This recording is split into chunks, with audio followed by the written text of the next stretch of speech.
Welcome back to AM Buffalo. We are here at the Reichert House in Amherst, New York, getting ready for the American Heart Association Go Red Luncheon.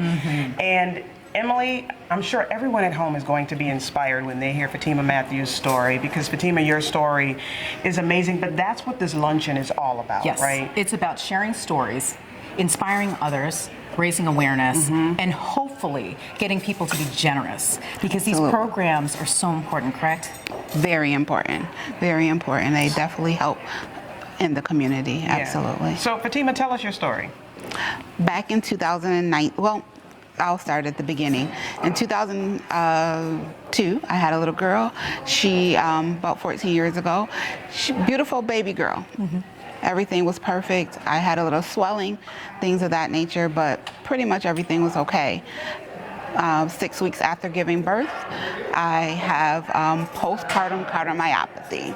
Very scary, didn't really know. Unfortunately, I thought I was going to pass away because, you know, you just don't know much about it. So you're very scared at the time. You didn't know what's going on. Had a defibrillator put in my chest. So that helped me out for 10 years. Went to get my defibrillator battery changed, and I died. 8 minutes on the operating table. So a few weeks later, I woke up at Strong Memorial Hospital in Rochester, New York, with an LVAD. Now, the LVAD is the left ventricle assist device, and it helps pump my heart so that the blood can go through the body.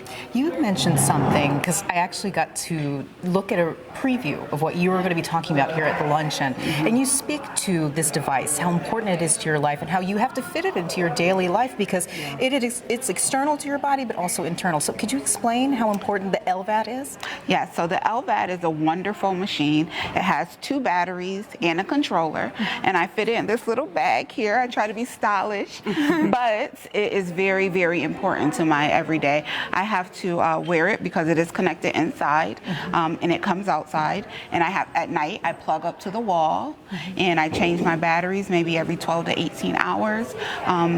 So it, like I said, it helps me to live. It pumps my heart, so all the blood can go through the bodies to my internal organs. So one of the things that we have talked about throughout this whole show is how we as women are so busy taking care of everybody else that we push things off. Absolutely. And I know you talked about a little bit in your story in the beginning, you kind of thought, oh, well, I'll be okay. I'll be okay. What can you say to a woman that may be pushing things off now that you have gone through what you have been through?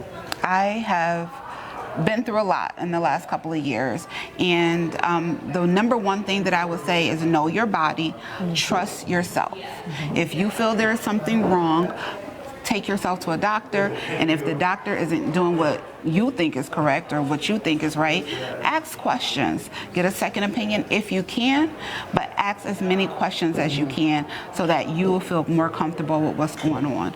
Take care of yourself, because we can't pour out of an empty glass.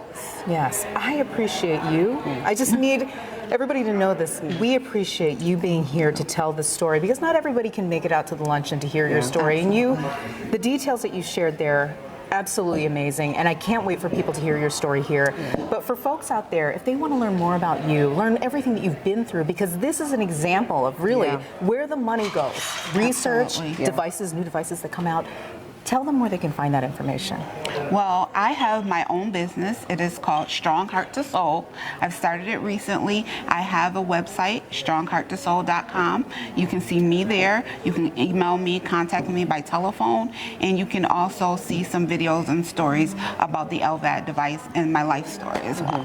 And what are you hoping people walk away with today, from today's luncheon? Today, I wish that people, number one, understand that it's not always in your head. You have to take care of yourself. You have to ask questions. You have to put yourself first, because again, you cannot pour from an empty glass. So true. And also, open your hearts. Give, because if it wasn't for this foundation or other foundations like this, I probably wouldn't be here today. It's not easy to share a story like this, but how grateful are you to the American Heart Association for giving you this platform to speak out? I am very grateful because, like, again, without them, I don't know how a lot of people would have known about PPCM, which is postpartum cardiomyopathy. I didn't know anything about it. None of my family or friends knew anything about it. Yeah. So without programs like this, who would have known who could have been touched or saved? And can I just tell you, you look fabulous. You look fabulous. Red's a Thank very you good so color much. on that. Thank you, guys. Well, we are having an amazing time, of course, hearing these inspirational stories, but we have still more. Yeah. After this quick break, we'll be right back. This is AM Buffalo.